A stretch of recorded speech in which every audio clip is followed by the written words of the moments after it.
నమస్తే, welcome to V news విశేష. నేను మీ జర్నలిస్ట్ అక్షయ్. మనతో పాటు ప్రస్తుతం ఎల్బీ నగర్ నియోజకవర్గానికి సంబంధించినటువంటి కాంగ్రెస్ పార్టీ నాయకుడు, హైదరాబాద్ వ్యవసాయ market committee director Nelapati Ramarao గారు ఉన్నారు. వారితో మాట్లాడే ప్రయత్నం చేద్దాం. నమస్తే అన్న. నమస్తే అక్షయ్. బాగున్నారా? బాగున్నాను అక్షయ్. ఎట్లా ఉందన్న? కాంగ్రెస్ పార్టీ నాయకుడిగా చెప్పండి. కాంగ్రెస్ పార్టీ అధికారంలోకి వచ్చి 2 సంవత్సరాలు అవుతుంది. కాంగ్రెస్ పార్టీ పరిపాలన పైన, రేవంత్ రెడ్డి గారి పరిపాలన పైన మీ అభిప్రాయం ఏంటి అసలు? మనం చూసుకుంటే గత 10 సంవత్సరాలు మొత్తం రాష్ట్రంలో ఎలాంటి అభివృద్ధి కార్యక్రమాలు లేవు. ఇప్పుడు రేవంత్ రెడ్డి గారి ప్రజాపాలన దూసుకెళ్తుంది. అందులో ఎలాంటి సందేహం లేదు. ప్రజలందరికీ అన్ని సంక్షేమ పథకాలు ఈ రోజు మనం చూస్తే రైతులకు కానీ, మిగతా మన ఆర్టీసీ బస్ కానీ, ఫ్రీ బస్ కానీ, ఇంకా కొన్ని సన్న బియ్యం ఇలాంటివన్నీ కూడా ప్రతి కార్యక్రమంలో ఎక్కడ ఏది లేకుండా బ్రహ్మాండంగా జరుగుతుంది. మీ అందరికీ తెలిసిందే ఆ విషయం. ఓకే, ఓవరాల్ గా 2 సంవత్సరాల అవుతుంది కాంగ్రెస్ పార్టీ అధికారంలోకి వచ్చి. ముఖ్యమంత్రి రేవంత్ రెడ్డి గారి పరిపాలన పైన సంతృప్తిగా ఉన్నారా? చాలా సంతృప్తిగా ఉన్నారు. ఎందుకంటే ఏ కార్యక్రమం తీసుకున్నా మనం ఈ రోజు దిగ్విజయంగా జరుగుతుంది. నిన్న మొన్న ఈ రోజు ఉన్న ఎలక్షన్స్ మనకు ఆ రిజల్ట్స్ చూపించింది కూడా. పంచాయతీ ఎలక్షన్స్ కానీ, ఇక్కడ జూబ్లీ హిల్స్ ఎలక్షన్స్ కానీ దానికి అర్థం పడుతుంది క్లియర్ గా. ప్రజలు ఎట్లాంటి సందేహం లేదు ఆ విషయంలో. బ్రహ్మాండంగా జరుగుతుంది. ప్రజాపాలన దూసుకెళ్తుందని నేను నమ్ముతున్నాను. ప్రజలు కూడా నమ్ముతున్నారు. కంటిన్యూ అవుతుందా? పక్కా. ఇంకా నెక్స్ట్ 5 ఏళ్లు కూడా కాంగ్రెస్ ప్రభుత్వం ఉంటుంది. అందులో ఎలాంటి సందేహం లేదు ఎవరికి కూడా. ఈ రోజు ఎల్బీ నగర్ లో గత ఎన్నికల్లో బీఆర్ఎస్ అభ్యర్థి సుధీర్ రెడ్డి గెలవడం జరిగింది. ఎల్బీ నగర్ పరిస్థితి ఏంది? ఎల్బీ నగర్ లో కాంగ్రెస్ పార్టీ పరిస్థితి ఏంది అసలు? ఎల్బీ నగర్ లో కాంగ్రెస్ పార్టీ మొదటి నుంచి సుధీర్ కుమార్ ఉన్న దగ్గర నుంచి కూడా చాలా బాగుంది. కానీ మధ్యలో సుధీర్ రెడ్డి కాంగ్రెస్ ప్రభుత్వంలో గెలిచి ఆయన కాంగ్రెస్ ఇక్కడ లోకల్ అందరినీ వాడుకొని ఆయన స్వార్థం కోసం పార్టీ మారారు. ఆ పోతూ ఎవరైతే అందరిని తీసుకెళ్లారు యాక్చువల్ గా ఆ టైంలో చాలా వరకు. కానీ బ్రహ్మాండమైన ప్రజలు మాత్రం కాంగ్రెస్ పార్టీ తరఫునే ఉన్నారు. కొంతమంది నాయకుల్ని డబ్బుతోనో ఇంకో దాంతోనో రాజకీయాలు చేసి కొంచెం డౌన్ చేశారు లాస్ట్ టీఆర్ఎస్ గవర్నమెంట్ లో. ఈ రోజు మాత్రం ఆ పరిస్థితి లేదు. మధు యాష్కి గారు వచ్చారు, మీకు తెలుసు. అక్కడ ఎల్బీ నగర్ లో చాలా అద్భుతంగా, ఆయన ఎలాంటి మచ్చలేని వ్యక్తి. ఈ రోజు మనం చూస్తే ఆయనకి ఫెయిర్ రాజకీయాలంటే ఆయన చూసి నేర్చుకోవాలి. మంచి ఎడ్యుకేటెడ్, ఆయన ఒక లాయరు, ఆయన అన్ని దేశాలు చూసినాడు, నేషనల్ లీడరు, ఆయన గొప్ప నాయకుడు. కానీ బాధ ఏంటంటే ఆయన అక్కడ నుంచి ఓడిపోవడం. అయినా కూడా ఈ రోజు 2 సంవత్సరాల నుంచి ఆయన ప్రజల్లోనే ఉన్నారు. ప్రజలతో అందరితో మమేకం అవుతున్నారు. ఆయన ఈవెన్ ఓడిన ఎమ్మెల్యే కాకున్నా సరే ఈ రోజు ఎమ్మెల్యే కంటే పవర్ఫుల్ గా ఎవరికి ఫోన్ చేసి చెప్పిన ఆయన మాకు అక్కడ అన్ని రకాలైన పనులు జరుగుతున్నాయి. అందులో ఎలాంటి సందేహం లేదు ఎవరికి కూడా. కాకపోతే ఆయన ఈ రోజు ఉన్నట్టదే ఏదో ఎమ్మెల్యేగా గెలిచి మినిస్టర్ అయ్యేవాడు ఈ రోజు బ్రహ్మాండంగా ఉండేది. ఇంకా కూడా ఆ పరిస్థితి అక్కడ ప్రజలు మేమే చేజార్చుకున్నాం అనే ఫీల్ అయితే మాకు చాలా బాధేస్తుంది ఆ విషయం. ఆ రోజు ఉన్నట్టదే ఈ రోజు పరిస్థితులు ఇంకా మెరుగ్గా ఉండే. ఇప్పుడు కూడా ఏమీ తక్కువ చేయడం లేదు. ఎందుకంటే రేవంత్ రెడ్డి గారు ఇక్కడ అన్ని రకాల సపోర్ట్ ఇస్తున్నారు అన్నకి, మధు యాష్కి అన్నకి. అది పరిస్థితి అక్కడ అయితే బ్రహ్మాండంగా ఉంది. ఎట్లాంటి ఎల్బీ నగర్ లో ఉన్న నిధులు గానీ ఈ రోజు చాలా బాగా వచ్చినాయని నేను నమ్ముతున్నాను. అందరు ప్రజలు కూడా ఎల్బీ నగర్ లో బ్రహ్మాండంగా ఉంది కాంగ్రెస్ పార్టీ పాలన.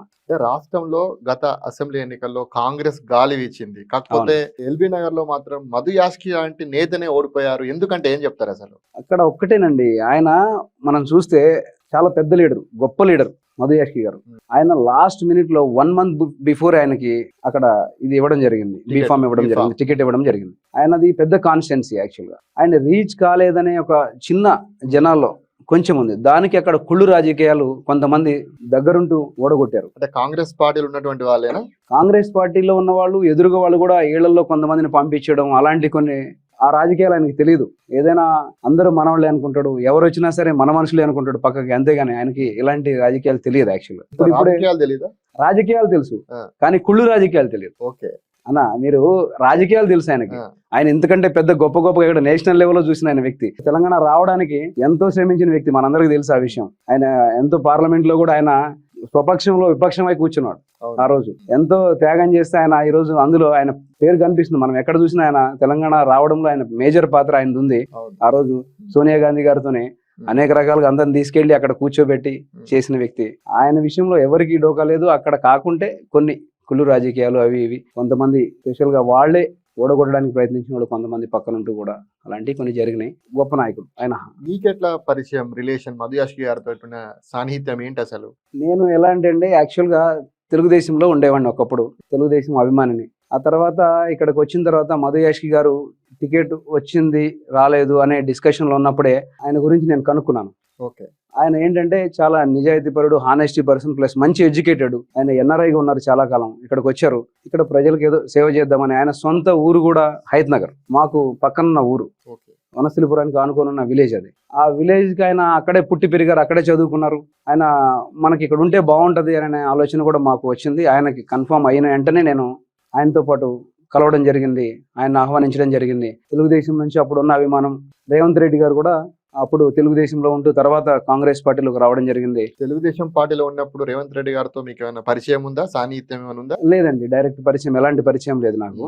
కాకుంటే ఆయన పార్లమెంటు ఎల్బీ నగర్ నుంచి పోటీ చేసి మల్కాజ్గిరి పార్లమెంట్ లో పోటీ చేసినప్పుడు మేమందరం పూర్తిగా ఆయనకు మద్దతు తెలిపాం. అన్ని రకాలుగా ఎక్కడి నుంచి ఎవ్వరు కూడా ఏం మిస్ కాకుండా, ఒక్క ఓటు కూడా మిస్ కాకుండా ఆయనకు రేవంత్ రెడ్డి గారికి చేయడం జరిగింది. అంటే రేవంత్ రెడ్డి గారి గెలుపులో రామారావు గారి పాత్ర ఉందన్నట్టు. తప్పకుండా 2019 మేమందరం ఆయనకి చేసిన వాళ్ళమే. అందుకే ఆ రోజు ఎల్బీ నగర్ లో మీరు చూస్తే 26,000 మెజారిటీ అండి, ఓన్లీ ఒక కాన్స్టిట్యున్సీలో. అవును.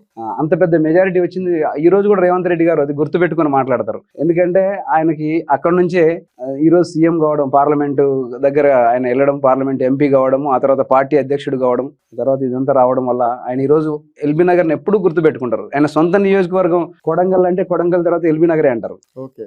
రేవంత్ రెడ్డి గారి గెలుపులో చాలా కీలక పాత్ర ఎల్బీ నగర్, అవును. మల్కాజ్గిరి కీలక ఎంపీ పాత్ర. గెలిచినప్పుడు. అలాంటిది రేవంత్ రెడ్డి గారు ముఖ్యమంత్రి అయిన తర్వాత ఏం చేసిండు అంటే ఏం చెప్తారు?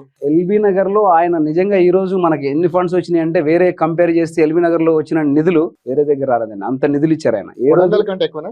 ఎందుకంటే ఎల్బీ నగర్ లో ఈ రోజు మనం ఫండ్స్ తీసుకుంటే మున్సిపాలిటీలో ఒకప్పుడు లాస్ట్ 10 ఏళ్లలో రోడ్లే లేదు, డ్రైనేజ్ లేదు, సిస్టమ్ లేదు, అంత గందరగోళంగా ఉండేది చాలా వరకు. ఓకే. ఏదో నామమాత్రంగా కొన్ని నిధులు ఇస్తే అది ఎక్కడా సరిపోయే పరిస్థితి లేకుండా ఉండే. ఇప్పుడు ఈ రోజు లాస్ట్ 2 సంవత్సరాల్లో ఆయన చాలా నిధులు వచ్చినాయి. మధు యాష్కి గారు ఆయన దగ్గరికి వెళ్తే ఏ రోజు కూడా ఆయన ఒక ఫోన్ చేసినా కూడా నో అనే పరిస్థితి లేదు. మధు యాష్కి గారికి కూడా ఆయన సహకారం ఇచ్చారు. అన్న కూడా పెద్ద లీడర్ కాబట్టి మదన్న కూడా ఆయనతో మమేకం కావడం, ఎప్పటికప్పుడు మనకు కావాల్సిన నిధులు తీసుకోవడం, ఆయన కూడా సొంత నియోజకవర్గం లాగా ఫీల్ అవుతారు కాబట్టి మన దగ్గరికి అన్ని రకాలుగా నిధులు వచ్చాయండి, అందులో డౌట్ లేదు. కొంత మధు యాష్కి గారికి రేవంత్ రెడ్డి గారికి కూడా కొంత భేదాభిప్రాయాలు ఉన్నాయి అని చెప్పేసి కూడా వార్తలు అది పుకార్లేనండి. బ్రహ్మాండంగా ఉంటారు అన్న అనుకుంటే చాలా సార్లు చూశాను నేను. ఆయనకి చాలా ప్రాధాన్యత ఇస్తారు. మధు యాష్కి గారికి గౌరవం ఎక్కడ ఆయన తగ్గించారో అన్న కూడా మధు యాష్కి అన్న కూడా రేవంత్ రెడ్డి గారి మీద అదే అభిప్రాయం ఉంది. మాకు తెలిసి అవన్నీ ఏవో చెప్పుకునే మాటలే కానీ అదే అసలు కనపడదు ఎక్కడ కూడా మనకి. సరే, మీరు ఎల్బీ నగర్ అభివృద్ధి జరిగింది అంటున్నారు, ముఖ్యమంత్రి గారు చాలా ప్రత్యేక దృష్టి పెడుతున్నారు అంటున్నారు. కొడంగల్ కంటే ఎక్కువ అభివృద్ధి జరిగిందా ఎల్బీ నగర్ నియోజకవర్గం? జరిగిందండి. ఎందుకు అంటున్నామంటే ఆ విషయము, కొడంగల్ రూరల్ ఏరియా, మనకి ఇక్కడ వచ్చేసరికి ఎల్బీ నగర్ అర్బన్ సిటీ. ఒకప్పుడు మొన్నటి వరకు 11 డివిజన్లు ఉన్నాయి, ఈ రోజు 18 డివిజన్లు అయినాయి. చాలా పెద్ద కాన్స్టిట్యున్సీ కూడా. జిహెచ్ఎంసీ ఫండ్స్ కానీ చాలా ఎక్కువ ఉంటాయి. ఇప్పుడు మనకి అర్బన్ ఏరియా కాబట్టి roads, trunk lines, drainages, community halls, special గా ప్రతి దగ్గర ఓపెన్ జిమ్స్, విధంగా అన్ని రకాలుగా అంటే చాలా ఫండ్స్ రిక్వైర్మెంట్ ఉంటది రూరల్ తో పోలిస్తే. ఇక్కడ అర్బన్ లో ఆయన దాని మీద ప్రత్యేక శ్రద్ధ చూపారని 100% ఎల్బీ నగర్ లో ప్రత్యేక శ్రద్ధ చూపించారు. ఆయన మనకి నిధులు కూడా బాగా వచ్చినాయి. మధు యాష్కి అన్న కూడా దానికి చాలా సపోర్ట్ చేసి అన్ని రకాలుగా మనకి ఇన్ఛార్జ్ మినిస్టర్ శ్రీధర్ బాబు గారు కూడా దానికి చాలా సపోర్టివ్ గా ఆయన ఫండ్స్ ఇవ్వడం జరిగింది. ఇక్కడ అన్ని రకాలుగా డెవలప్మెంట్ విషయంలో ఎక్కడ కూడా ఈ 2 సంవత్సరాల్లో శ్రద్ధ క్లియర్ గా కనిపిస్తుంది మనకి. మీరు ఎప్పుడైనా అటు వచ్చినప్పుడు ఎంక్వైరీ చేయండి. చాలా బ్రహ్మాండమైన డెవలప్మెంట్ నడుస్తుంది మధు యాష్కి గారి ఆధ్వర్యంలో. సుధీర్ రెడ్డి అవసరమే లేదంటారా? అసలు అవసరమే లేదు. అది ఏంటంటే మొత్తం అదంతా ఒక యాక్టింగ్ లాగా నడుస్తుంది. అది ఎట్టి పరిస్థితుల్లో ఈ రోజు రియల్ డెవలప్మెంట్ కనిపిస్తుంది. కొన్ని డివిజన్స్ లో ఇంకా కూడా ఇప్పుడు మేము పోతే కొన్ని దగ్గర మీరు చూస్తే అండి, గత 10 ఏళ్ల నుంచి మేము వెళ్ళినప్పుడు అరే ఇవన్నీ కాలేదు, ఇప్పుడు కాలేదు, ఇంకా కాలేదని కొన్ని కాలనీస్ లో అడుగుతున్నారు.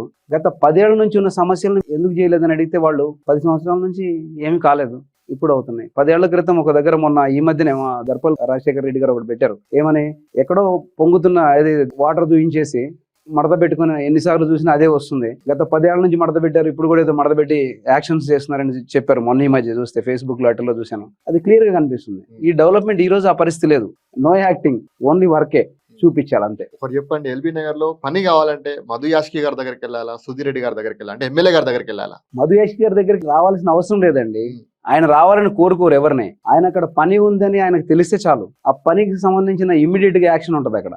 నా దగ్గరికి రావాలి, వచ్చి కూర్చోవాలి, షో చేయాలి అనే మనిషి కాదు ఆయన. సుధీర్ రెడ్డి షో చేస్తారంట ఉద్దేశం. ఇక అది నేను వేరే వాళ్ళ గురించి నేను చెప్పనండి. ఒకటి, మధు యాష్కి గారి విషయంలో మేము ఎట్లా పడితే అట్లా విమర్శించడం కూడా మేము చేయమండి. ఎట్లా అంటే ఎవరినో విమర్శించి మేము పెద్దగా అవుదామనే ఉద్దేశం మాకు ఉండదు. మధు యాష్కి గారి రూట్ లో మేము నడుస్తున్నాం. మధు యాష్కి గారు ఎప్పుడు ఎలా ఉంటారంటే చాలా ఎడ్యుకేటెడ్ కాబట్టి ఆయన ఒకటే, ఆయన దగ్గరకు వచ్చిన వాళ్ళకి పని చేయాలి, అక్కడికి సంబంధించిన సమస్య ఉంటే ఆ సమస్య మీద డైరెక్ట్ కాల్ చేస్తారు, మాట్లాడతారు. అంతేగాని దాన్ని తెల్లారి ఒకరోజు ఒక కొబ్బరికాయ కొట్టి ఒకదానికి, ఇంకో రోజు ఇంకో కొబ్బరికాయ కొట్టి దానికి 4 కొబ్బరికాయలు, 10 కొబ్బరికాయలు, 20 కొబ్బరికాయలు కొట్టడండి ఆయన వచ్చి. ఆయన ఒకటే ఆడ పని అయిందా కాలేదని చూస్తారు. నేను ఒక చిన్న ఎగ్జాంపుల్ చెప్తానండి. మా వనస్థలిపురం డివిజన్ లో ఒక యోగా షెడ్ కావాలని మా దగ్గర ఒకటి అడిగాను. నేను వెళ్ళి మధు యాష్కి గారిని అడిగాను. మా కాలనీ వాళ్ళు సంక్షేమ సంఘం వాళ్ళు అడిగితే నేను అది ముందు పెట్టాను తీసుకెళ్ళి. అది ఇమీడియట్గా ఆయన మూవ్ చేశారు, ఫైలు అయిపోయింది, వచ్చింది అయిపోయింది అంతా ఓకే. ఓపెనింగ్కి పిలిచామన్న, మీరు వచ్చి కొబ్బరికాయ కూడా తిరగను, రండి అన్న, మీరు అవసరం లేదు రామారావు, మనం చేసాము, పబ్లిక్ తెలుస్తుంది వీళ్ళు, మనం వచ్చి ఆడ షో చేయాల్సిన అవసరం లేదు, చూపించుకోవాల్సిన అవసరం లేదు, తెలిసిపోద్ది ప్రజలకి మనం ఏం చేస్తున్నామో కనపడిపోద్దని అంటారు. ఆయన మనస్తత్వం అది. అంటే ఏదో గొప్పలు చూపించుకోవాల్సిన అవసరం లేదు, జరిగే పని అదే, మనల్ని పబ్లిసిటీ చేసుకోవడానికి పబ్లిసిటీ చేసుకోవాల్సిన అవసరం లేదని ఆయనకు ఉంటుంది. ఓకే, అది పరిస్థితి అండి. సరే, ఇక మీ విషయానికి వస్తే ఎల్బీ నగర్ నియోజకవర్గంలో చాలా మంది కాంగ్రెస్ పార్టీ నేతలు ఉన్నారు. వాళ్ళందరినీ కాదని మీకే వ్యవసాయ మార్కెట్ కమిటీ డైరెక్టర్ పదవి ఎందుకు ఇచ్చారు? చాలా మంది ఉన్నారు కదా, మీకంటే ముందు వచ్చిన వాళ్ళు ఉన్నారు, తర్వాత వచ్చిన వాళ్ళు ఉన్నారు, వాళ్ళని కాదని మీకే ఎందుకు ఇచ్చారంటే ఏం చెప్తారు? ఎందుకంటే 2023 ఎలక్షన్స్ కు ముందు నుండే నేను పార్టీ కోసం పనిచేశాను. ఆ పార్టీలో జాయిన్ అయినప్పటి నుంచి కూడా మధు యాష్కి గారికి టికెట్ అనౌన్స్ కాక ముందు నుంచి కూడా ఆయన కలిశాను. ఆ కలిసినప్పుడు సందర్భంలో కాంగ్రెస్ పార్టీ కోసం కష్టపడ్డాను కాబట్టే నాకు మార్కెట్ డైరెక్టర్ ఇవ్వడం జరిగింది మధు యాష్కి గారు. ఎందుకంటే ఎలక్షన్ నుండి కూడా మధు యాష్కి గారి టికెట్ వచ్చిన దగ్గర నుంచి, రాకముందు నుంచి కూడా నేను ఆయన కోసం తీసుకురావడం జరిగింది. మా కమ్యూనిటీ నుంచి కూడా చాలా మందిని, ఎల్బీ నగర్ నుంచి, అటు దిల్సుఖ్ నగర్ నుండి, ఇటు హయత్ నగర్ నుంచి చాలా మందిని గ్యాదర్ చేయడం జరిగింది. నా కష్టాన్ని గుర్తించారు ఆయన. గుర్తించి నువ్వు వర్క్ చేసావనే ఉద్దేశంతో ఆయన ఇచ్చారు. నాది కూడా ఉన్నది కూడా రైతు నేపథ్యం. నేను రైతు బిడ్డగా నేను చాలా కష్టాలు పడి వచ్చాను. నేను కూడా ఆ తర్వాత వ్యాపారంలోకి వచ్చాను. కానీ కాంగ్రెస్ గవర్నమెంట్ ఇక్కడ రావాలనే ఉద్దేశంతో కష్టపడి చేశాను. కానీ వేరే నేను చేయకుండా అది ఏం లేదు, గమ్మనంగా నేను పని చేశాను, కష్టపడ్డాను అన్న కూడా ఆ కష్టాన్ని గుర్తించాడు. ఇలా పని చేసిన రోజుల్లో నేను మొదటగా నేను చూస్తే ఈ రోజు ఉన్న వాళ్ళలో చాలా మంది ఆ రోజు లేరు. ఓకే, ఏది మధు యాష్కి అన్న గారితో నేను మొదటి నుంచి సమావేశంలో ఉన్నప్పటి నుంచి ఆ ఎలక్షన్ వరకు కూడా చాలా మంది లేరు. ఆ రోజు కష్టపడి ఆ రోజు చాలా మంది వెళ్ళిపోయారు. పార్టీ కూడా అక్కడ కాంగ్రెస్ పార్టీ కొంచెం కేడర్ కూడా అంత గందరగోళం ఉన్న పరిస్థితుల్లో నేను అన్నతో పాటు తిరిగాను. ఆ రోజు అన్నతో పాటు పనిచేశాను. మధు యాష్కి గారు టికెట్ కన్ఫర్మ్ కాకముందే మీరు వారిని ఇంటికి పిలిచి లంచ్ ఏర్పాటు చేసిరని చెప్పేసి విన్నా, ఇది నిజమా? నిజం. అంటే నేను లంచ్ కాదు కానీ అన్నని పిలిచాను. చాలా మందిని నేను గ్యాదర్ చేయగలిగాను అక్కడ. మా community, other community, friends circle చాలా 70-80 మంది దగ్గర ఆ రోజే, మొదటి రోజే నేను తీసుకొచ్చి అన్నను పరిచయం చేసి, అన్న ఇది అని నేను పరిచయం చేయడం జరిగింది. ఆ పని మీదనే చాలా వరకు వర్కౌట్ చేసాము. బాగా జరిగింది యాక్చువల్గా. అన్నతో కూడా ఇంటరాక్షన్ కూడా అందరికి. అన్న కూడా మమ్మల్ని ఆ విషయంలో ముందుకు తీసుకొచ్చాడు, గుర్తించాడు. మా కమ్యూనిటీయే కాదు, మిగతా సర్కిల్ మొత్తాన్ని కూడా, ఎల్బీ నగర్ కాన్స్టిట్యున్సీ మొత్తం నేను కాలనీస్ వైజ్ గా ప్రెసిడెంట్స్ ని, రకరకాల వాళ్ళని తీసుకొచ్చి అన్నను కల్పించడం జరిగింది. ఆ రోజు ప్రభుత్వం రావాలని బలంగా కోరాం మేము యాక్చువల్గా. ఏది కాంగ్రెస్ ప్రభుత్వం రావాలి, మదన్న గెలవాలనే పని చేశాను నేను. ఆ విధంగా నేను కూడా నాకు అనుకోకుండా ఇది ఒక నేపథ్యం ఏంటంటే, అగ్రికల్చర్ కమిటీ అదృష్టానికి నేను రైతు బిడ్డగా ఉన్నాను. ఆ కష్టాలు తెలిసి నాకు అనుకోకుండా అన్న కూడా అది మాకు ఏదో దేవుడి సహకారం లాగా నాకు అందులో మార్కెట్ డైరెక్టర్ ఇవ్వడం జరిగింది. మీరు చెప్తున్నారు ప్రతిసారి రైతు నేపథ్యం అంటున్నారు. అసలు ఏంటి మీ నేపథ్యం ఏంటి? మీరు ఎక్కడి నుంచి మొదలయ్యారు? మా ఫాదరు రైతు. నేను 20 ఏళ్ల దాకా గ్రాడ్యుయేట్ చేసే వరకు వ్యవసాయంలో పనిచేశాను. ఆ తర్వాత కూడా చాలా రోజులు నేను కూరగాయలు అవి పండించాను, మార్కెట్ కు తీసుకొచ్చేవాళ్ళం. ఆ మార్కెట్ లో ఉండే కష్టాలన్నీ కూడా నాకు తెలుసు. ఒక రైతు మార్కెట్ లో కూరగాయలు తీసుకొస్తే ఎన్నో సమస్యలు ఎదుర్కొంటాడు. అక్కడ సరైన ఫెసిలిటీస్ లేక, పడుకోవడానికి లేక, ఉండడానికి లేక, దోమలు కుట్టించుకొని చాలా సమస్యలు ఉంటాయి. ఈ కమిషన్ ఏజెంట్స్ మోసం చేయడం, ఇలాంటి ఇష్యూస్ నేను చాలా చూశాను. పర్టికులర్గా నేను వెళ్ళి కూడా చూశాను. అవన్నీ చూసినప్పుడు అనిపించేది, నేను వెళ్ళినప్పుడు మార్కెట్ లో చాలా సౌకర్యాలు, ఫుడ్ కానీ లేకపోతే వేరే విషయాల్లో కానీ అన్ని వాళ్ళకి సౌకర్యాలు ఉండాలని కోరుకున్నాను. ఆ విషయంలో నేను చాలా సార్లు మా మీటింగ్స్ లో కూడా స్పెషల్ గా చెప్తుంటాను, ఇవ్వాల్సిందే వీళ్ళకి ఇవ్వాలి, రైతుకి క్యాంటీన్ ఉండాలి, ఆ క్యాంటీన్ లో భోజన సదుపాయాలు బాగుండాలి అని నేను ఇప్పటికీ కొట్లాడతాను. అదే విషయంలో మా చైర్మన్ గారు కూడా బాగానే పనిచేస్తున్నారు. గవర్నమెంట్ మనకి నిధులు ఇచ్చింది మలక్పేట గంజిలో కూడా. ఇంకా ఫ్యూచర్ లో కూడా మనకి కోహెడలో కూడా మార్కెట్ వస్తుంది. ఆ మార్కెట్ కూడా మన గవర్నమెంట్ రేవంత్ రెడ్డి గారు అక్కడ ఇంటర్నేషనల్ లెవెల్లో పెద్దగా మార్కెట్ చేయాలి, అన్ని మార్కెట్స్ అక్కడ ఉండాలని కోహెడ్లో ప్లాన్ చేశారు. ఆ ప్లాన్ లో భాగంగా ఈ మధ్య కాలంలో కొన్ని ఫండ్స్ కూడా బ్యాంక్స్ నుంచి చేయడం జరిగింది. ఇప్పుడున్న ప్రభుత్వంలోనే అది సాధ్యం అవుతుంది. ఇంటర్నేషనల్ లెవెల్ మార్కెట్ వస్తుంది అక్కడ కోహెడలో, మన ఇండియా లెవెల్లోనే పేరు వస్తుంది అది. ఓకే, మీరు రైతు నేపథ్యం అంటున్నారు, కూరగాయలు పండించా అంటున్నారు, కాకపోతే మీరు చూస్తేనేమో ఫార్చునర్ కార్ లో తిరుగుతున్నారు. ఏంటి దానికి దీనికి అసలు సింక్ కావట్లేదు ఎక్కడ? ఒకటండి, మనం కష్టం చేసుకుంటూ పని చేసుకుంటూ వచ్చినప్పుడు ఏదైనా సాధ్యమే. అందరూ రైతులు. ఇప్పుడు చాలా మంది పాతకాలంలో అందరూ మాలాగా రైతు పని చేసి మీరు డబ్బులు సంపాదించారా? లేదండి, వ్యవసాయం చేసి డబ్బులు సంపాదించడం అంటే ఈ రోజు ఆ వ్యవసాయమే కాదు కదా, మనకి వేరే రకాలుగా నేను గ్రాడ్యుయేట్ని, వ్యవసాయం చేసిన రోజులు చేశాను, మళ్ళీ తర్వాత వ్యాపారంలోకి వచ్చాను, కష్టపడ్డాను, రూపాయి జాగ్రత్త చేసుకుంటా వచ్చాము. ఈ రోజు అక్కడ నుంచి మనం ముందుకు వచ్చాం. కానీ పూర్తిగా వ్యవసాయం మీద ఈ రోజు ఆ పరిస్థితి ఇంకా తీసుకురావాలని మా కోరిక. వ్యవసాయదారుడు ఇబ్బంది పడవద్దనే మా ఆలోచన. వ్యవసాయం చూసాం కాబట్టి వ్యవసాయంలో ఇబ్బందులు రావద్దని మేము మార్కెట్లో అనేక రకాలుగా కమిషన్ ఏజెంట్స్ కానీ వాళ్ళని కానీ ఇలా చేయాలి అలా చేయాలని కూర్చొని పనులు చేపిస్తున్నాం. మేము డబ్బు సంపాదించడం అనేది ఒకే రకం కాదు కండి. కష్టం నమ్ముకోవాలి, మనం కష్టం మీద వెళ్ళాలి. ప్రతి రూపాయి అది వస్తుంది. వచ్చినప్పుడు మేము వ్యవసాయ కుటుంబం నుంచి వచ్చాము, అదైతే ఓకే. ఖచ్చితంగా జరిగింది. సో ఈ మధ్య కాలంలో చాలా యాక్టివ్ గా పనిచేస్తున్నారు. మునుపెన్నడూ లేనంత విధంగా కొత్త కార్యక్రమాల్లో పాల్గొంటున్నారు, సమస్యలు తెలుసుకుంటున్నారు. ఏంటి అసలు ఏమైనా కార్పొరేటర్ గా ఏమైనా ప్లాన్ ఉందా వచ్చేటువంటి జిహెచ్ఎంసీ ఎన్నికల్లో? 94 నుంచి నాకు ఎల్బీ నగర్ కాన్స్టిట్యున్సీతో అనుబంధం ఉంది. ఇక్కడే తిరుగుతూ ఉన్నాము, ఇక్కడే ఉన్నాము. మధు యాష్కి అన్నగారు అవకాశం ఇస్తే రేవంత్ రెడ్డి గారి ప్రభుత్వంలో మేము ప్రజల్లో ఉంటూ సేవ చేయాలని ఉంది, ఇంకా పని చేయాలని ఉంది, ఇంకా అందుబాటులో చేయాలని ఉంది, అందరికి దగ్గరికి వెళ్ళాలని ఉంది. మాకు అవకాశం వస్తుందని నేను అనుకుంటున్నా. ఎందుకంటే అక్కడ ఆ కమ్యూనిటీ వేరే రకాలుగా అన్ని రకాలుగా కూడా మాకు అవకాశం ఇస్తే బాగుంటుందని మా ఆలోచన. అన్ని సామాజిక సమీకరణాల ఈక్వేషన్స్ లో మీకు టికెట్ వస్తే మీరు గెలుస్తారని చెప్పేసి అనుకుంటున్నారా? మరి తప్పకుండా గెలిచే అవకాశం ఉంది. నా నేపథ్యం నేను చెప్పుకుంటే బాగోదు, కానీ చాలా నిజాయితీగా పనిచేసే వ్యక్తుల్లో నేను ఒకనండి. ఎవరు వచ్చినా సరే ఏదో డబ్బు కోసం ఇంకో పేరు కోసమే మనం ఒక పని చేసాము అంటే 10 మందికి ఉపయోగపడాలి. రేపొద్దున రామారావు మంచోడు, మంచి పని చేశాడు, ఆయన దగ్గరకు పోతే ఇబ్బంది లేదు, ఆయన మనకు సాయం చేశాడనే ఒక గుర్తింపు, ఆ గుర్తింపు కోసమే తాతాలాడే మనిషిని. ఆ గుర్తింపు వస్తే అంతకంటే సంతోషం ఇంకోటి లేదు మనకి. ఎవరైనా వచ్చినప్పుడు ఆ మనిషికి ఆ సహాయం చేసినప్పుడు ఎప్పటికీ గుర్తుండిపోద్ది. మనం ఎంత డబ్బు సంపాదించినా ఆనందం రాదు మనకి. మనం ఎంత డబ్బు సంపాదించినా ఒక మనిషి సహాయం చేసినప్పుడే గుర్తింపు, ఆనందం వస్తుంది. నా ఫిలాసఫీ కూడా అదేనండి.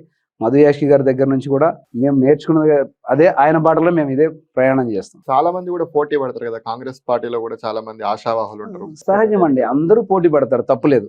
ప్రతి వాళ్ళు ఎవరి అవకాశాలు వాళ్ళు, ఎవరి కష్టం వాళ్ళు పడతానే ఉంటారు పార్టీలో. నేను కూడా నా కష్టం నేను చేస్తున్నాను పార్టీ కోసం, ప్రజల కోసం. అందులో నేను కూడా కోరుకుంటున్నాను బలంగా రావాలని. ప్రధానంగా ఏం సమస్యలు ఉన్నాయి? మీరు చాలా రోజులుగా అక్కడ ఉంటున్నారు కదా, వనస్థలిపురంలో. మీరు కంటెస్ట్ చేయాలనుకుంటారు. ప్రధానంగా ఉన్నటువంటి సమస్యలు ఏంటి? మీరు గుర్తించినటువంటి సమస్యలు ఏంటి? అభివృద్ధి అనేది నిరంతర ప్రక్రియ అండి. ఒక రోజు అయిపోయిద్దనో, రేపు అయిపోయిద్దనో, ఇవాళ అయిద్దనో ఎవరైనా చెప్పలేము వాస్తవానికి. అలా అయిపోతే ఎవరు, ప్రతి వాళ్ళు ఉన్నప్పుడల్లా చెప్తారు నేనుంటే అయిపోయింది, ఇంకా రేపటి నుంచి ఎవరు రాని అవసరం లేదని చాలా మంది మాట్లాడుతుంటారు. నాతోనే అయిపోయింది డెవలప్మెంట్ అనుకుంటారు. అది జరగదు. నిరంతర ప్రక్రియ. సమస్యలు వస్తూనే ఉంటాయి. ఆ సమస్యలని చేసే నాయకుడు సిన్సియర్ గా, ప్రతి వాళ్ళకి ఏదో సమస్య ఉంటుంది, ఆ సమస్య వచ్చినప్పుడు దగ్గరగా ఏది ఎక్స్పెక్ట్ చేయకుండా వాళ్ళ దగ్గర నుంచి పని చేస్తే గ్యారంటీగా అది మనకి ఆ ఆనందం ఉంటది. అక్కడ ఈ రోజు సమస్యలు అంటే చాలా ఉన్నాయండి. అంటే ఆ సమస్యలను చాలా వరకు 10 సంవత్సరాలు పట్టించుకోకుండా ఉన్నందుకు ఈ గత 2 సంవత్సరాల నుంచి మా ప్రభుత్వం చేస్తూనే ఉంది. ఏదో ఒక రకమైన నిధులు తీసుకొస్తున్నారు. మీరు నమ్మరు, ఇప్పుడు దగ్గర ఈ 2 సంవత్సరాలు వచ్చే నిధులు మీరు క్యాలిక్యులేట్ చేస్తే ఎప్పుడు లేదండి, లాస్ట్ 10 ఏళ్లలో లేదు. అయినా కూడా ఇంకా ఉంటూనే ఉంటాయి సమస్యలు, వస్తూనే ఉంటాయి. దాన్ని తగ్గట్టు చేయాలి. ఇప్పుడు కొన్ని సమస్యలు ఇంకా కొన్ని చోట్ల చూస్తే ఇప్పుడు మాకు సమస్యలు కూడా కాదు, అవి మేము చేయాల్సిన పనులు ఉన్నాయి. ఇంకా కవులకి, కళాకారులకి ఇక్కడ చాలా మంది ఉన్నారండి వనస్థలిపురం డివిజన్. అక్కడ ఒక ఆడిటోరియం ఉంది. ఆడిటోరియం ని అది ఎప్పుడో పాతది, కూలిపోయే పరిస్థితులు ఉన్నాయి. అవి కూడా ఇప్పుడు ఈ మధ్య మధు యాష్కి అన్న గారు, మాకున్న కార్పొరేటర్ గారు, వీళ్ళందరూ రేవంత్ రెడ్డి గారి దగ్గరికి మనం తీసుకెళ్ళడం జరిగింది ప్రభుత్వం తరఫున. ఆయన కూడా ఇక్కడ ఆడిటోరియం ఉంటే బాగుంటది, ఏది ఒక రవీంద్ర భారతి లాగా ఇక్కడ కూడా వనస్థలిపురంలో. ఎందుకంటే బిగ్గెస్ట్ కాలనీ వనస్థలిపురం, అది చిన్నది కాదు, ఏషియాలో సెకండ్ బిగ్గెస్ట్ కాలనీ అంటారు వనస్థలిపురాన్ని. ఆడిటోరియం వస్తే, రవీంద్ర భారతి వస్తే చాలా బాగుంటది. అక్కడ ఈ కవులకి, కళాకారులకి, వీళ్ళందరూ కూడా వాళ్ళు మంచి చెప్పే అవకాశం ఉంటుంది, జనాలకు మంచి మెసేజ్ ఇచ్చే అవకాశం ఉంటుందని మాకు అనిపిస్తుంది. మన ప్రభుత్వంలోనే అది కూడా జరుగుతుందని నేను ఆశిస్తున్నాను. అలాగే ఇంకా కొన్ని ఏరియాస్ లో గత 10 ఏళ్ల నుంచి ఉన్న సమస్యలు, కొన్ని పెద్ద సమస్యలు పెండింగ్ ఉన్నాయి, డ్రైనేజెస్ అలాంటివి కూడా ప్రక్రియలో ఇప్పుడు ప్లాన్స్ ఉన్నాయి. అవి కూడా త్వరలోనే ఈ ప్రభుత్వంలోనే ఈ 2-3 ఏళ్లలోనే పూర్తయిపోతాయి. కొన్ని 118 జీవో ఒకటి ఉంది. అక్కడ ఆ జీవో ఇష్యూలో కూడా చాలా సమస్యలు ఉన్నాయి. ఎప్పటి నుంచో ఎల్బీ నగర్ ఏరియాలో కొన్ని జీవో సమస్యలు ఉన్నాయి, ల్యాండ్ ఇష్యూస్. అవి కూడా ఈ గవర్నమెంట్ లోనే తీర్చే అవకాశం ఉంది. మొన్న కూడా పొంగులేటి శ్రీనివాస్ రెడ్డి గారిని, మధు యాష్కి గారు కలిసి ఆ సమస్య మీద చేశారు. ఇంతకు ముందు గవర్నమెంట్ సుధీర్ రెడ్డి గారు చేశారు, కానీ అది ఏదో తూతూ మంత్రంగా చేశారు. వాళ్ళకి సమస్యలు అయితే తీరలేదు. ఆ సమస్య ఇప్పుడు తీరే అవకాశం ఉంది. పొంగులేటి శ్రీనివాస్ రెడ్డి గారు, మంత్రి గారు చెప్పారు త్వరలోనే అది కూడా పరిష్కారం వస్తుంది. అట్లానే పనామా గోడౌన్స్ మనకి ఎల్బీ నగర్ నుంచి ఇప్పుడు ట్రాఫిక్ హెవీగా ఉందండి. ఎక్కడికి పెద్దంబరపేట వరకు, ఔటర్ రింగ్ రోడ్ వరకు. అది కూడా ఇప్పుడు ఎక్స్టెన్షన్, కాంగ్రెస్ ప్రభుత్వం మెట్రో ఎక్స్టెన్షన్ లో భాగంగా ఔటర్ రింగ్ రోడ్ వరకు వస్తుంది. ఆ మధ్యలో ఇప్పుడు ఒక కారిడార్, ఎలివేటెడ్ కారిడార్ వస్తే బాగుంటుంది అనుకుంటున్నాం. ఇప్పుడు కాంగ్రెస్ బీజేపీ ప్రభుత్వం నేషనల్ హైవే కాబట్టి సెంట్రల్ గవర్నమెంట్ టేకప్ చేసింది. అది ఆ టేకప్ చేసింది ఏంటంటే ఇప్పుడు ఫ్లైఓవర్ లాగా చేశారు. అదంతా మట్టితో నింపే ఫ్లైఓవర్ అనమాట. అది నింపితే ఏమవుతుందంటే అటు ఇటు వ్యాపారస్తులకి రకరకాల సమస్యలు, ప్లస్ అక్కడ టర్నింగ్స్ కానీ అవి కానీ, మెయిన్ మేజర్ సర్కిల్స్ అవి వనస్థలిపురంలో పనామా గోడౌన్స్ అనేది, అక్కడ ఒక పెద్ద సమస్య అది. సో అందుకని మన కోమటిరెడ్డి వెంకటరెడ్డి గారు, మంత్రి గారు, ఇట్లా మన మధు యాష్కి గారు, వీళ్ళందరూ కూడా సీఎం గారి దృష్టికి తీసుకెళ్లారు, మళ్ళీ సెంట్రల్ గవర్నమెంట్ దృష్టికి తీసుకెళ్లారు. ఆ పనులు ఆపారు. గత 3 ఏళ్ల నుంచి కొంచెం అది సమస్య ఆగిపోయింది. అక్కడ పెద్ద ట్రాఫిక్ సమస్య ఏర్పడింది. ఇది త్వరలోనే అక్కడ నుంచి బీజేపీ ప్రభుత్వం, సెంట్రల్ గవర్నమెంట్ నుంచి క్లియర్ అయితే అది ఎలివేటెడ్ కారిడార్ వస్తే బాగుంటుంది అనుకుంటున్నాం. అది కూడా వస్తుంది. 650 కోట్లతో ఏదో ప్లాన్ చేశారు. అది వస్తే అక్కడ మేజర్ సమస్య అదొకటి ఉందండి, అదొకటి పోతుంది మనకి. ఇంకా కొన్ని సమస్యలు చిన్న చిన్నవి ఉన్నాయి, అవన్నీ ఇప్పుడున్న వచ్చే నిధులు ఇంతకుముందంటే కాళేశ్వరానికో లేకపోతే ఇంకోటికో అని చెప్పేవాళ్ళు, అవును. మనకు తెలియదు ఎటు పోయినాయో కూడా. కానీ జిహెచ్ఎంసీ ఫండ్స్ జిహెచ్ఎంసీలో వినియోగం కాలేదు వాస్తవానికి. ఈ రోజు ఆ పరిస్థితి లేదు. జిహెచ్ఎంసీ ఫండ్స్ రేవంత్ రెడ్డి గారు జిహెచ్ఎంసీలోనే ఉపయోగపెడుతున్నారు. అన్ని ఫండ్స్ వస్తున్నాయి, అన్ని రకాల రోడ్లు కానీ ఎక్కడ కూడా సమస్య లేకుండా తీరుస్తున్నాం. ఇంకా కూడా నా ఉద్దేశం ఏంటంటే దగ్గరలో ఉండి మేము కూడా సేవ చేస్తే బాగుంటుందని ప్రతి రాజకీయ నాయకుడు కనిపిస్తుంది. నాకు కూడా అదే ఉంది. రేవంత్ రెడ్డి గారు ప్రభుత్వంలో అవకాశం ఇస్తే పోటీ చేసే అవకాశం ఉంటుందండి. చాలా విజన్ తో మాట్లాడుతున్నారు మీరు, చాలా సమస్యలు చెప్తున్నారు. ఒకవేళ మీరు టికెట్ వస్తే గెలుస్తారని నమ్మకం ఉందా? తప్పకుండా నమ్మకం ఉందండి. 100% మా ప్రభుత్వం బాగుంది, మా దగ్గర మా ట్రాక్ రికార్డు బాగుంది. మేము ఎలాంటి అవినీతి ఆరోపణలు అలాంటివి మా దగ్గర ఏమీ లేవు. అవకాశం ఇస్తే కార్పొరేటర్ గా ఖచ్చితంగా గెలుస్తానండి. టికెట్ వస్తే నమ్మకం ఉందా? తప్పకుండా వస్తుందండి. తప్పకుండా మధు యాషి గారు ఉన్నారు, మాకు రేవంత్ రెడ్డి గారు ఉన్నారు. అన్ని రకాలుగా మాకు అవకాశం ఉంది. మాకు ఎలాంటి అంటే ఆ అర్హుణ్ణి కాదని అంటలేదు. ఎందుకంటే నేను అర్హుణ్ణి ఎందుకు చెప్తున్నానంటే గత 2 సంవత్సరాల నుంచి కూడా మమ్మల్ని చూస్తున్నారు. మేము పార్టీ కోసం ప్రజల కోసం ఎలాంటి అవినీతి మరకలు లేకుండా, ఎందుకంటే చాలా మంది చేస్తారు మరకలతో, ఇంతకుముందు అలాంటి పరిస్థితి లేదు. మాకు ఈ అవకాశం వస్తుందని నేను నమ్ముతున్నా. ఓకే, రామారావు గారు, కాంగ్రెస్ పార్టీలోని చాలా మంది కార్యకర్తలు గాని నాయకులు గాని సంతృప్తిగా ఉన్నారా ప్రస్తుత ప్రభుత్వం పైన గాని పార్టీ పైన గాని? సంతృప్తికరంగా ఉన్నాం. ఎందుకంటే మొన్నటికి మొన్న మనం చూసాము జూబ్లీహిల్స్ బై ఎలక్షన్స్ లో పంచాయతీలు కూడా ఆ విధంగానే వచ్చాయి. ఇక్కడ కూడా ఎల్బీ నగర్ లో చూస్తే మాకు అసంతృప్తి లేదు. ఎందుకు లేదు అంటే ఉన్నా కూడా పోయే పరిస్థితి ఉంది. ఇక్కడ లోకల్లో ఇప్పుడు మాకు టెంపుల్ డైరెక్టర్స్ ఉన్నారు, 14 మంది మొన్నటికి మొన్న వేసాం. ఆ తర్వాత ఫ్రూట్ మార్కెట్ 3 డైరెక్టర్లు, గడినారం ఫ్రూట్ మార్కెట్ లో, హైదరాబాద్ మార్కెట్ కమిటీలో 3 డైరెక్టర్లు ఉన్నాం.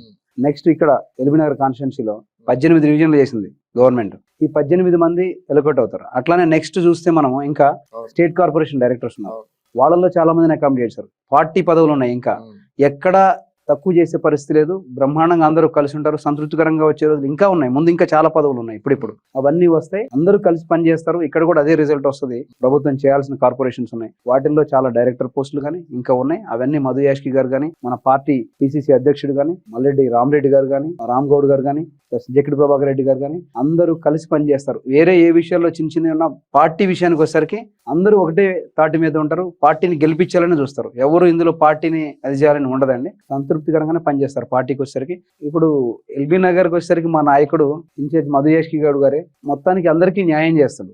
ఏదైనా చిన్న చిన్నవి ఉన్నా ఆయన అందరికీ న్యాయం చేసే మనిషి. ఫైనల్ గా ఆయన బాస్. మాకు ఈ రోజు కూడా ఇంకా అవకాశాలు ఉన్నాయి. మా బాస్ విషయం అందరినీ కలుపుకొని పోయే మనిషి ఆయన.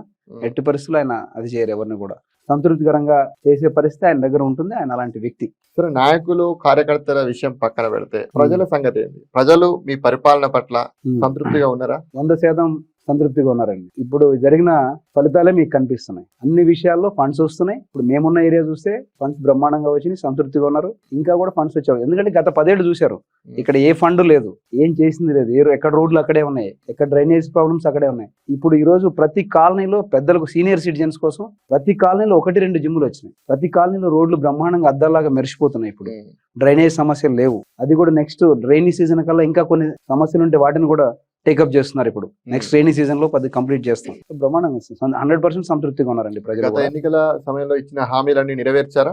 అవి జరుగుతున్నాయండి. చాలా వరకు చేసాము. ఇంకా కూడా ఉంటే వాటిని ఈలోపే మనం ఈ 2-3 ఏళ్లలోనే మొత్తం పూర్తి అయిపోతాయి. చాలా వరకు చేస్తామండి. ఆ నమ్మకం మాకుంది. ప్రభుత్వాన్ని ప్రజలు కూడా మళ్ళా 5 ఏళ్ళు కూడా దీవించే అవకాశం ఉంది. దీవిస్తారు. 100% మళ్ళీ ప్రమాణ స్వీకారం చేస్తారు రేవంత్ రెడ్డి గారు.